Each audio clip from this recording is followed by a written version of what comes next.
in the small, charming town of Soreang in Bandung, Indonesia. I had a deep love for flying kites.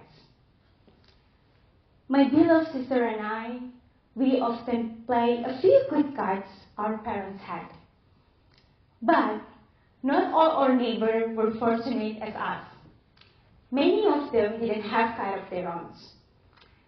I remember little Tika would often notice other children standing on the sidelines while they watched longingly, their eyes following the flutter of our kites as if yearning to be part of something so simple, yet out of reach. And this gives me that feeling, a guilt and sadness towards them. Of course, it wasn't just about the kites. It was the simple pleasure that they couldn't experience as easily as I could.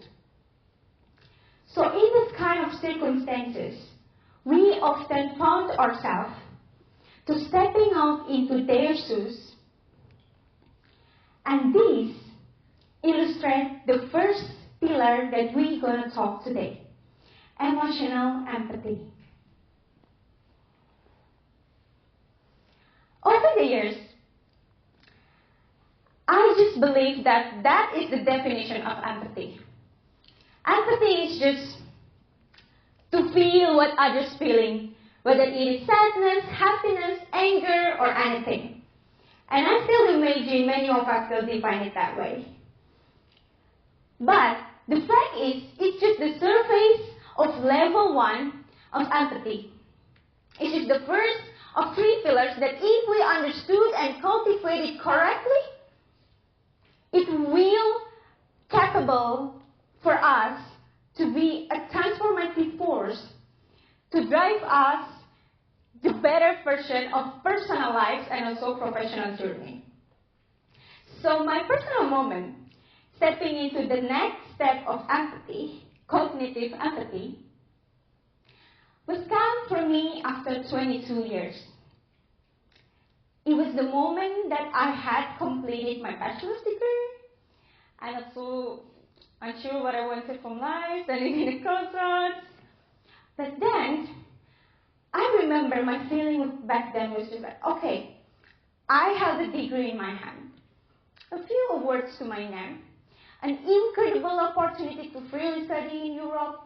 Yet, despite these achievements, there is still unsettling feeling of incompleteness. There is the sense of something was missing. So, during this soul-searching moment, I made a decision. I signed up for the volunteer work in underdeveloped and, I need to say, undereducated region in eastern part of Indonesia. Little did I know that this experience will not only change how I see the world, but also how I level up my empathy from only emotionally to cognitive. As I sit with the local people, children, and also traditional authorities, as you can see, I got this realization. Oh, okay, empathy wasn't just about, validate others' feeling and position, but also how we have this capability to truly understand their perspective, their struggles, and how the nuance and how they see the things, issues. So this deeper understanding will allow us to see that little me is only a part of a larger society. And if you and me, we become a volunteer into one volunteer work program, and our level is just in the emotional level, when we come to that particular area, we will just get overwhelmed with the unpleasant situation, with the daily struggle that they have. But with cognitive empathy, what my team in volunteers and I did was we addressed these issues by creating a systemic thinking to create sustainable solution. So, the thing is, cognitive empathy will create you or drive you to have more impactful and concrete action rather than just a takers. Now you are a doers, a givers.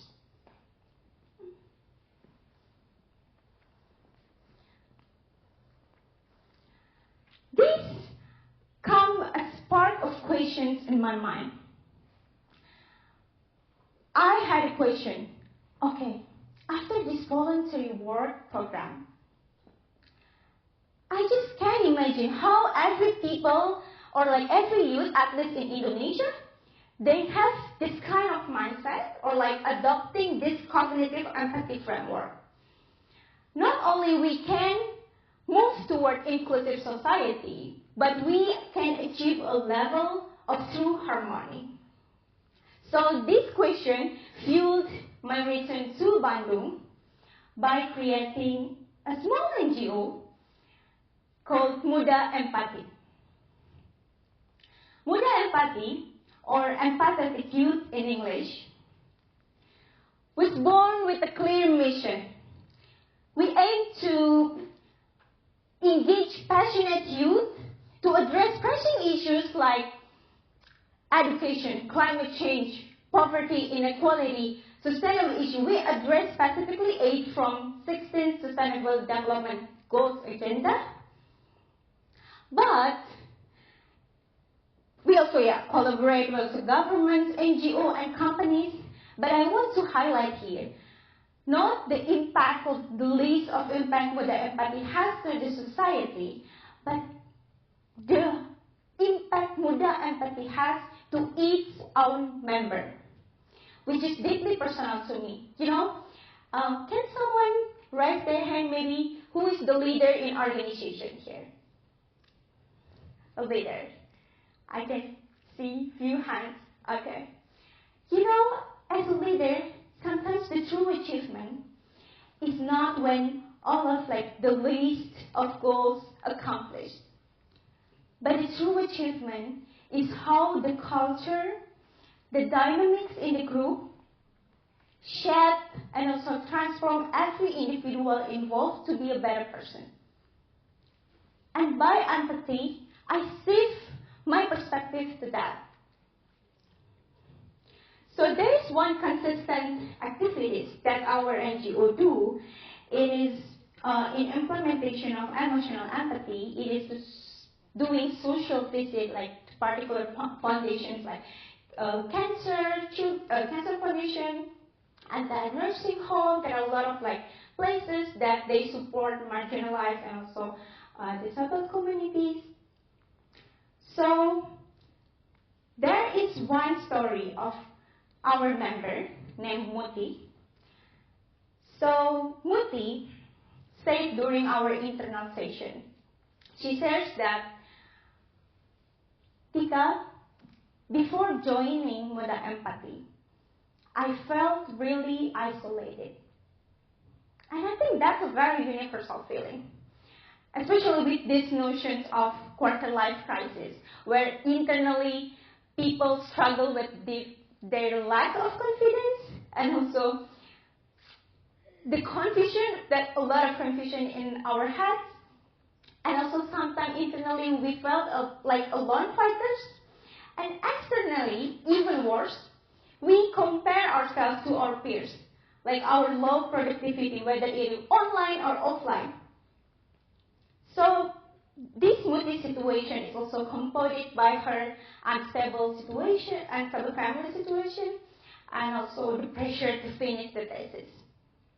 However, after actively participating in our social initiative, Muti said that she began to shed this victim mentality. I want to highlight victim mentality. So Muti realized that by focusing only on people's pain and struggle, gradually she healed herself. So this is a very good finding for our organization, because this is not only specific multi cases, but this is the pattern of outcomes that happen in a whole organization. Not only our internal member, but also like external participants. Every time they engage with our social initiatives, they got the realization, oh, my struggle is not unique. So they need to become stronger, because basically everyone battling their own, fighting through their own battle. Especially when you see like 4-year-old children, they fighting for the cancer blood. So this finding is really, really important. When we, for example here, who is the UniMelb students here? Oh, almost everyone. Okay.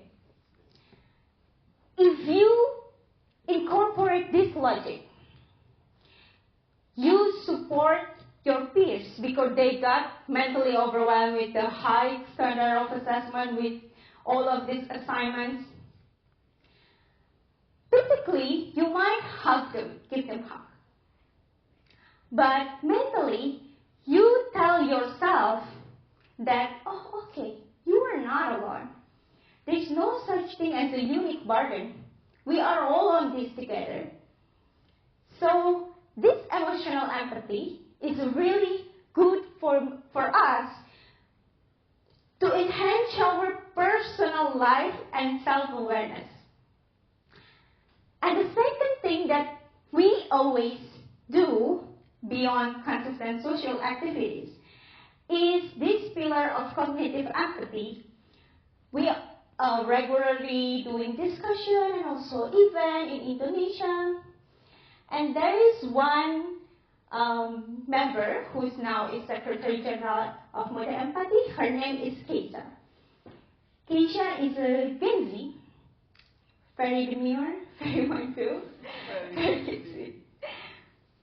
I remember when first she registered in our organization, she was like teenager.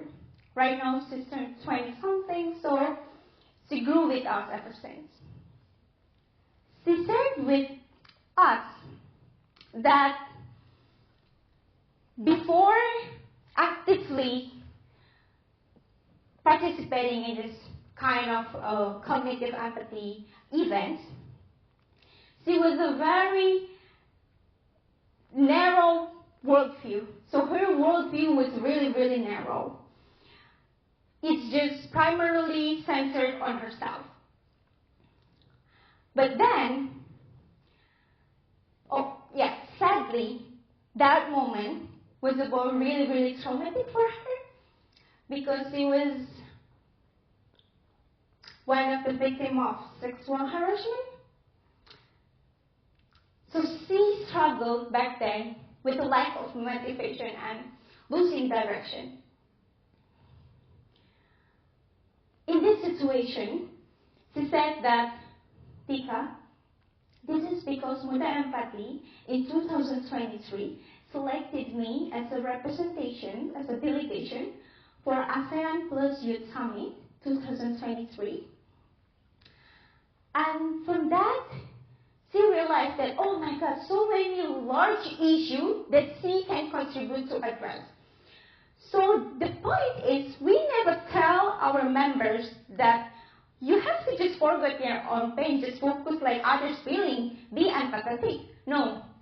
But we provide them a proactive healing that the more you do your kindness, the more that it is eventually come back to you and heal you.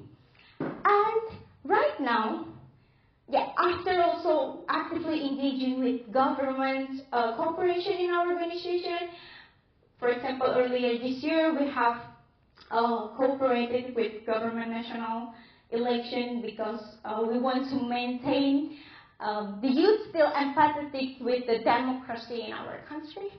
And also, Keisha is actively become a liaison officer.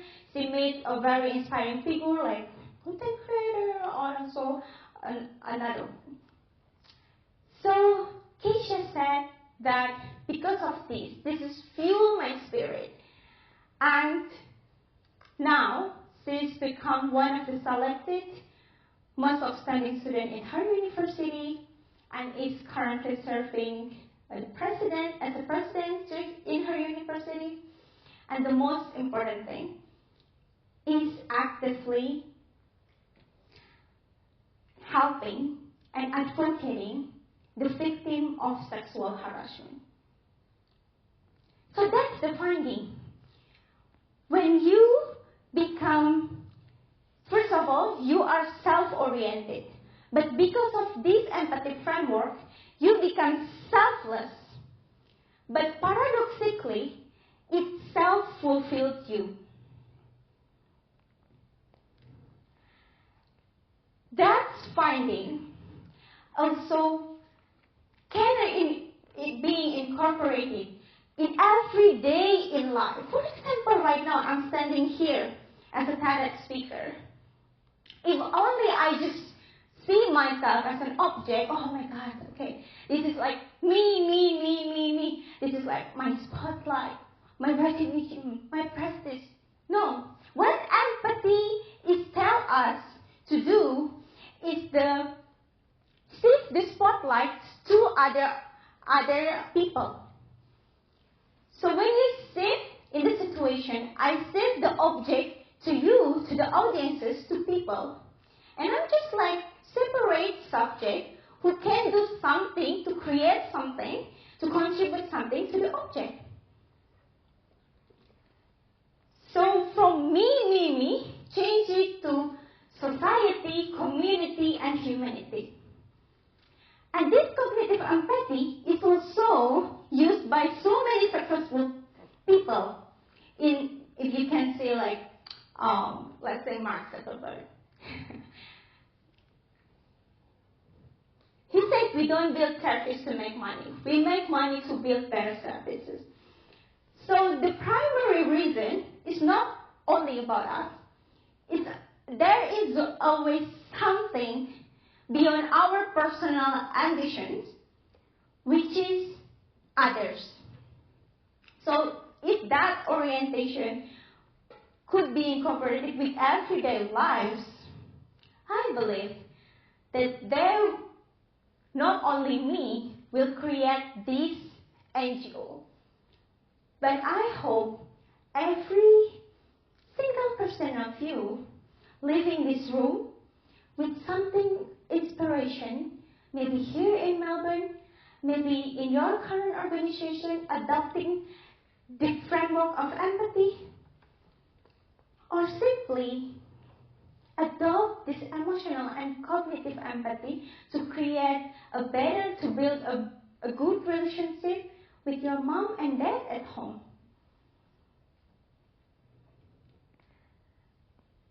So before I end this talk, I want to mention that research shown that genetically, some people are born with more privilege, that they have heightened sensitivity. So maybe I'm part of them.